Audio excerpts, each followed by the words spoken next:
Now, Christmas is expensive. I think Todd was making reference to that a moment ago.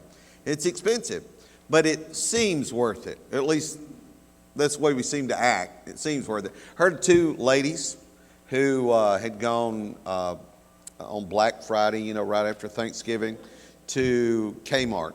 Apparently there was something on sale there and wanted to get there early, so they arrived there at 4 a.m. according to the video, because this went kind of public.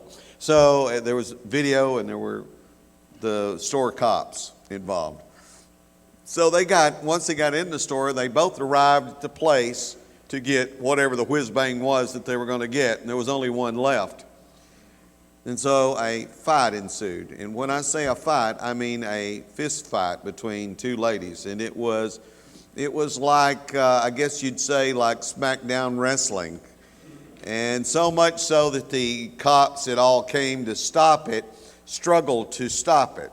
So at the end, I guess you could say they were looking to save a cost for Christmas, to save some money.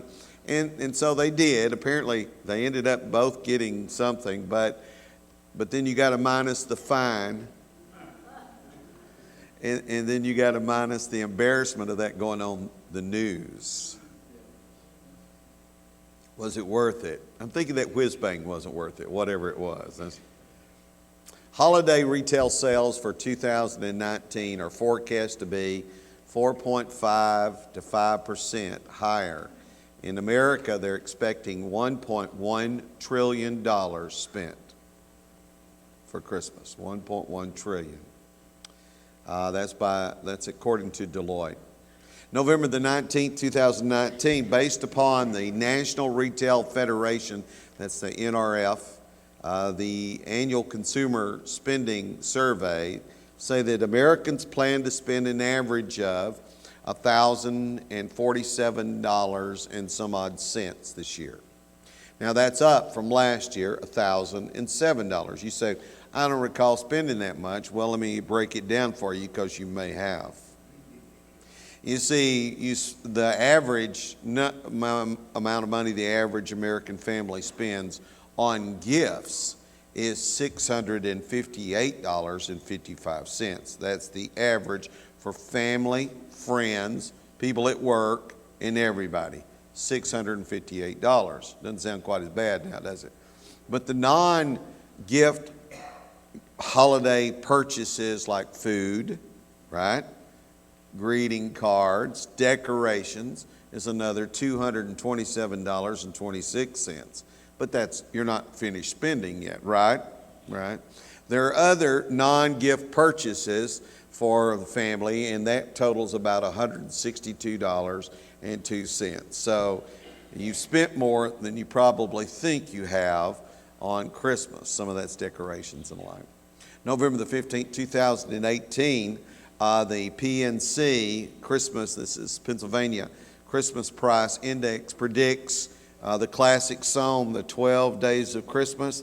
They actually give a price tag on what that would cost to give somebody the 12 Days of Christmas. And in 2018, which was the 35th time that it was done, they calculated it would cost $39,094.93 to provide the 12 Days of Christmas for someone. This year, it's expected to go over $40,000, and that's what's looming. Is it worth it? It's not always what it costs, but was it worth it to you, right? The cost often is far less than the value we get from a thing. How do you put a price on the value of their reaction? I mean, how many times was it the way your child looked when they got it, right? Wasn't that really what you were going for? It's about a 30-second zip, and then it's gone. And you spend all that money, and it goes, zzz, and that's it. But wasn't a great, it's like, I don't know, it's almost like a drug or something. But it was all for their reaction. In December in Peru, it's hot. It's almost like Florida, except worse, okay? So it's hot. For 300 Wycliffe Bible translators, who make that trip to Peru every year and have Christmas down there. And if you've done that, if you've gone to a place like that, you don't have Christmas trees as we know it. You put lights up in palm trees, kind of like Florida. And the kids think that's the way it's supposed to be. A guy named Bernie May, who was a part of the Wycliffe group that makes that trip every year, is a pilot. And so his job is to often fly in to these distant Indian villages where there's almost no runway of any sort and give out medical supplies. Well, that was his job this particular week. And so he took medical supplies to an Indian tribe in the jungle. And he was scheduled to be back on December the 23rd. It was a 5-hour flight in a small plane where he ended up landing basically next to a river, way in the middle of the jungle. But he could not return the next day because after he filled up and all got ready, fog and rain prevented him from flying back. And it kept raining and being foggy all the way through Christmas Eve. And so he was frustrated because he had a family. Even though it was in Peru, he had a family. He was going to spend his time with his family there. And now it looked like he was not even going to be able to be with his family. And he was going to be stuck in the jungle and not with his family. He began to feel homesick, frustrated. You can imagine. Can't be with your family after you're doing these good deeds for others. But then he began to think. This is what Christmas was for Jesus and Mary. You see, they were not home. They were not with their families gathered around, but were far away from home, and it was costly.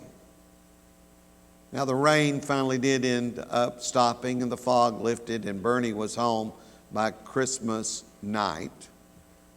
But he said he learned a lesson about the cost involved in Christmas, that there's another cost beyond what you pay for presents. And there was one in this. Can anyone put a value, though, on those special moments? Can you put a value on it? Why do we spend so much? It's not the gift. It's the moment that we're going for. But I want to talk about the 4 costs to Mary. And I want you to see it from your perspective. Now, here's the thing, gentlemen. Most of us are not going to get these things the way the ladies are going to get them. Okay? I want you to try to put yourself in the shoes of your wife or in the lady's shoes. Ladies are going to get these things. The men may not. Let's work our way through them. Number 1 is the cost to Mary of no marriage. You say, what do you mean no marriage? You'll see in just a moment. If you'll start in verse 18, it says, now the birth of Jesus Christ was as followed after his mother Mary was betrothed. Remember that word, to Joseph. Before they came together, she was found with child, Holy Spirit. Now drop down. I'm not going to read all that again for you. That was done great a minute ago. Verse 25. And did not know her till she had brought forth her firstborn son, and he called his name Jesus. Let me explain.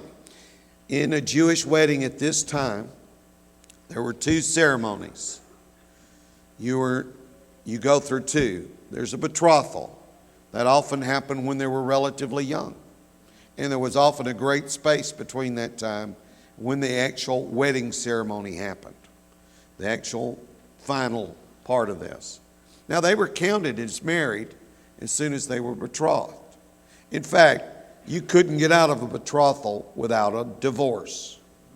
Okay? Even though they were not cohabiting, even though there had not been the party, there was no wedding, if you will, walking down the aisle yet. There was just this agreement, and money had changed hands. And that's what she had been through. And we know that's all they had because of several things. We know how much these weddings cost. These wedding events and the betrothal and everything.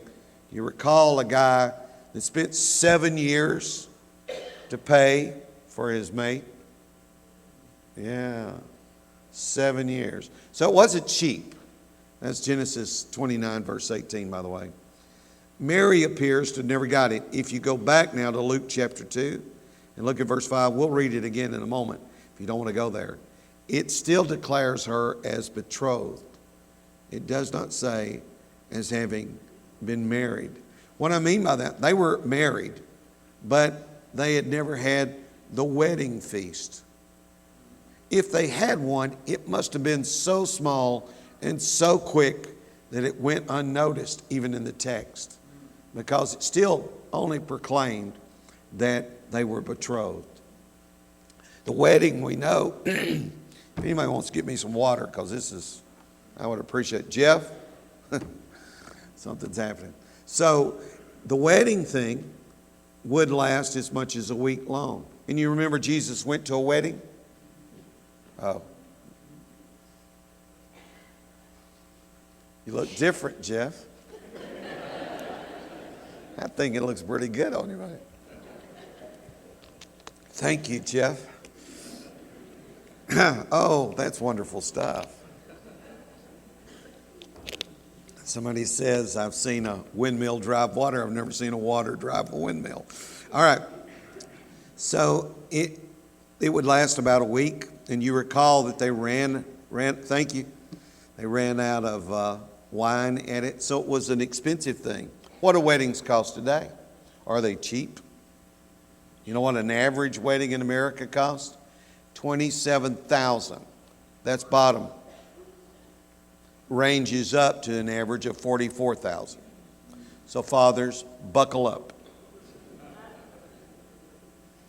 Yeah, buckle up. So for Mary, it appears that something wasn't that grand for her. And you'll see more as we go along. So if there was a wedding thing, it was very small. But here's the critical key.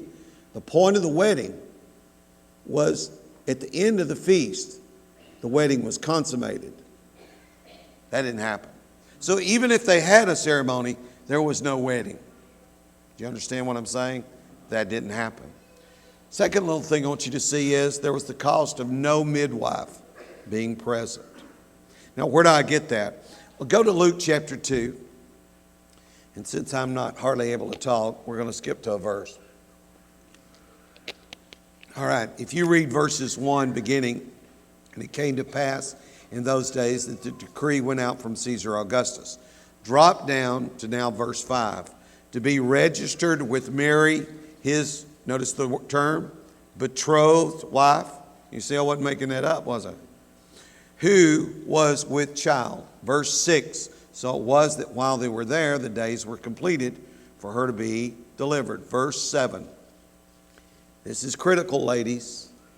Listen to this. And she brought forth her firstborn son.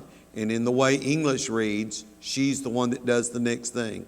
And wrapped him in swaddling cloths and laid him in a manger because there was no room for them in the inn. Was there no money for a midwife? She did all this work. Now, I don't know about you ladies, but I wouldn't want to be alone with just my husband. He don't know what in the world to do. Joseph is virtually useless. Probably running around boiling a donkey or something. There's no money apparently for a midwife. How long had there been midwives? We know they existed in Egypt, Exodus chapter 1. But they existed before that, Genesis 35:17, Genesis 38:28. Why is that? Because it's always been essential to have help, to have a baby. Having a baby is not easy, gentlemen. This is work. And it's not a little bit of work. This is serious stuff. This is life-threatening, serious stuff. And now listen, to have a baby today, on average, at a hospital, costs around $3,500. Okay? So that's basically to have a doctor stand around and go, okay, it's time. You know, right? But you're glad to have him, right? You know you've got some help. Well, she didn't have that. More than that, She had a cousin, godmother kind of thing with Elizabeth going, but she had had a baby 6 months before this, and she was old. She could travel with a 6-month-old baby to even come help. So she didn't have a relative there, and I'll get back to that in a moment. So she had no midwife. Ladies, imagine, by yourself with only your husband there. Don't tell me that's not a cost. The third cost, so she didn't have a fancy wedding, and now she doesn't have a midwife present. This is the cost of the real Christmas. There was no motel. Now, don't you go on a trip and then find out the last minute you can't even stay in a hotel, you got to sleep in a barn. See how that goes. Verse 7, and she brought forth her firstborn son and wrapped him in swaddling cloths and laid him in a manger. That's a feed trough, because there was no room for them in the inn. No money at all, or else not much money for this little couple. Why do I say that? Folks, listen to me. I don't care if there's no room in the inn. You got a baby on the way and you got money, you will get a room. Are you listening? If you got money, you'll get a room. Money makes room. And if you don't know that, it's because you ain't got none. But if you've got money, you know this. Money makes room. And it doesn't matter. He would have paid for somebody to give up their room. And they would have done it. It didn't happen. So they didn't have any money. There's no money for this. Where's Mary's mom? Might do without a midwife. Well, where's my mom? Right? You ladies, you want to have a baby without your mom there? Right? Is that smart if you can keep from it? Where's her mom? Well, now, this is tradition. This is not Bible. The name of the mother and father were Joachim and Anna. Now, they supposedly bore Mary in Jerusalem, but they were aged when they had her, according to the story. If that's even close to being true, they're likely either dead or near dead. Even though they're only 5 miles away, they don't make the trip. So they apparently are not alive, more than likely. They're gone. So you don't have anything. You don't have a motel. You got no money.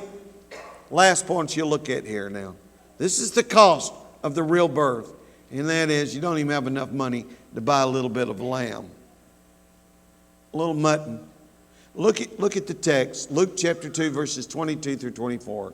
Now, when the days of her purification, according to the law of Moses, were completed, they brought him to Jerusalem to present him to the Lord.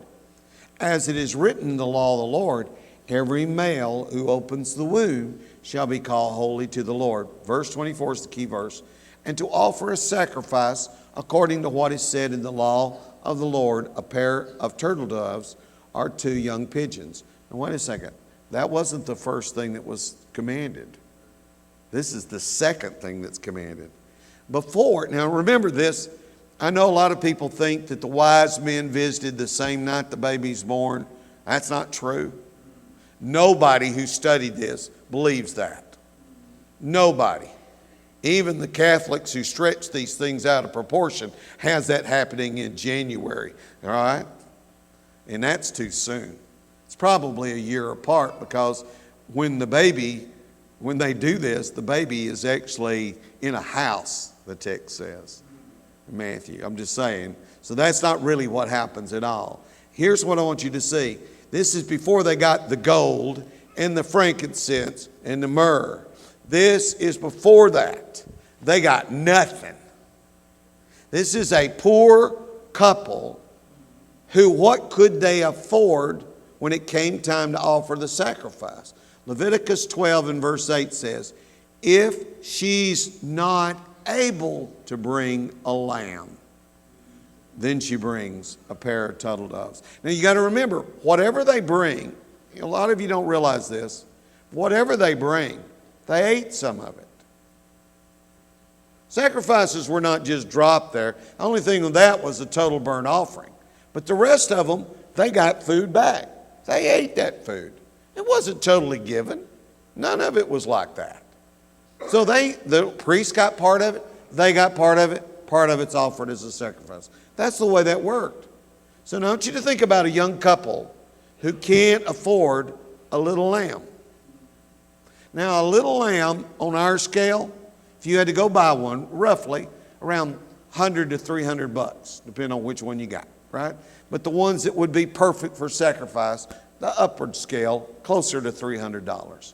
Now, that's a meal, and they're only going to get about half of it. But imagine a couple that can't afford a $300 meal. Well, there's a few couples like that, aren't there? Especially brand new. A $300 meal.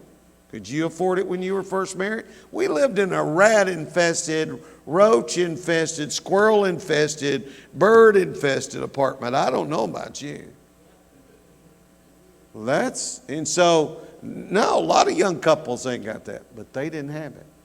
They couldn't afford a meal like that. They couldn't afford a sacrifice like that. They couldn't do it. Now, that's the real cost. Now, look at that. Look at it just a moment. That was the cost of Mary's Christmas.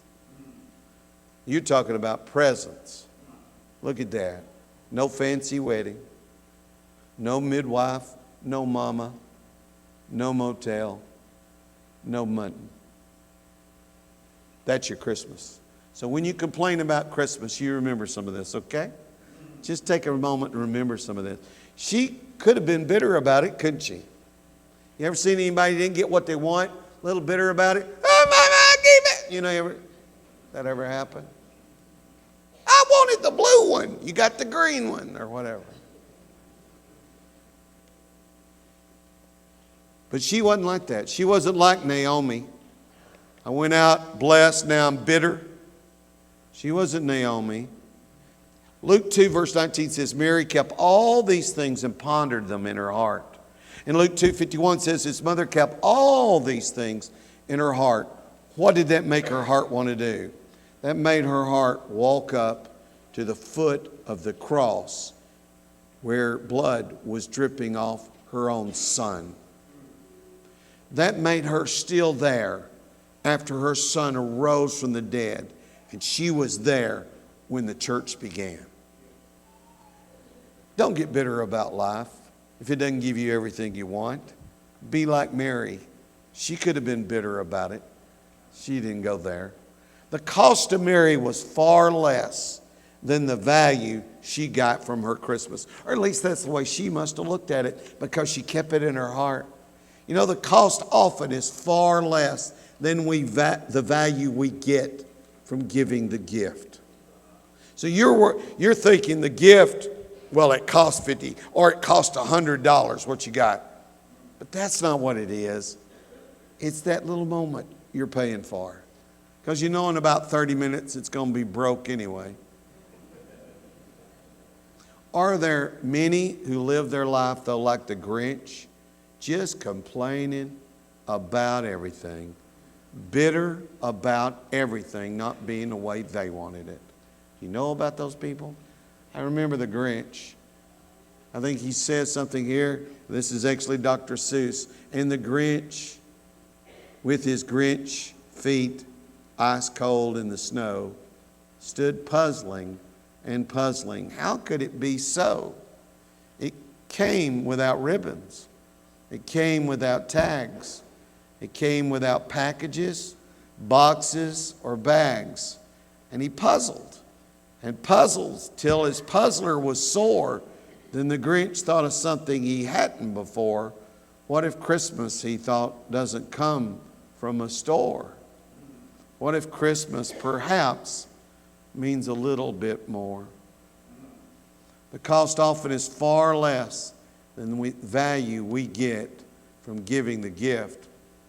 I don't know if you remember it, but there was a song written by Kim Gannon, Walter Kent, Buck Ram.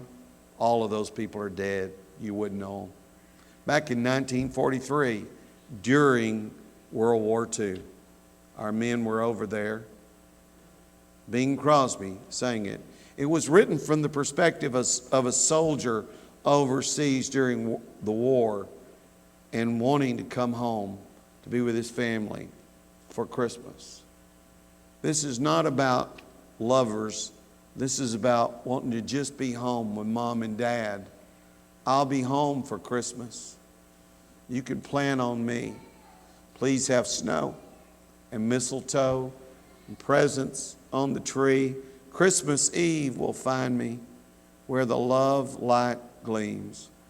I'll be home for Christmas, if only in my dreams. I'll be home for Christmas. You can plan on me. Please have snow and mistletoe and presents under the tree. Christmas Eve will find me where the love light gleams. I'll be home for Christmas, if only in my dreams. Men gave their lives. In that Christmas, they dreamed of going home. And many didn't go home. They just dreamed of it. It was only in their dreams. And yet, I tell you that those men, the cost to them was far less than the value of giving the gift that they gave to you and me. Don't take what you're given lightly. There was a price paid.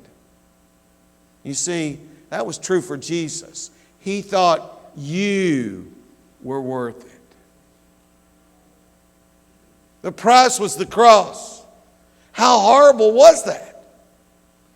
And you were worth it to Him.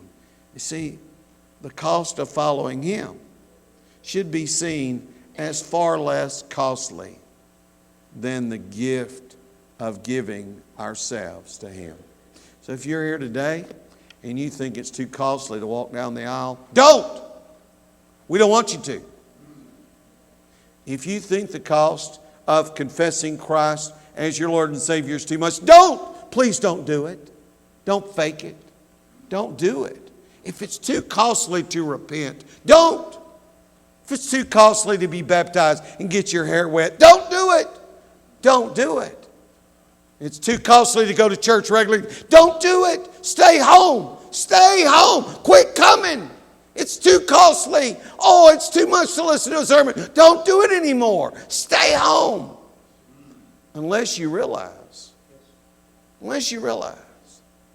that's nothing. I'll gladly pay it. And I won't be bitter about it. I'll be thrilled to have given it at the end. Which one are you? Mary is glad to do it. Why don't you join her? If you need to come, come while we stand and while we sing.